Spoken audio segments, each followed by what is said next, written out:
Новый детский сад открылся во Владикавказе. Он рассчитан на 320 мест. Его построили в рамках исполнения майских указов Владимира Путина.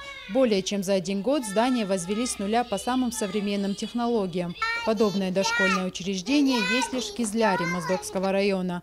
Здесь есть музыкальные и спортивные залы, оборудованные необходимым инвентарем. Кроме того, для 12 групп построены игровые беседки. Наняли 99 работников, 42 из них педагоги. Всего на строительство сада потратили 177 миллионов рублей.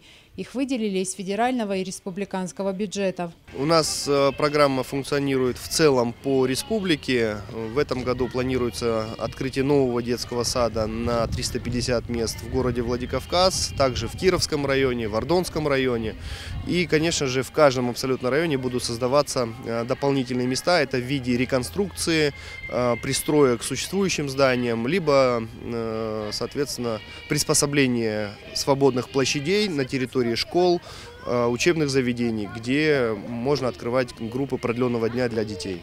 В Северной Осетии сейчас в своей очереди в детский сад дожидаются более 9 тысяч детей. Более 2500 в живой очереди. Они требуют немедленного зачисления. В этом году, по данным Министерства образования, планируется открыть порядка 3000 дополнительных мест. Рая Дзантьева, Яна Гагиева, Заур Цеов, Осетия ТВ.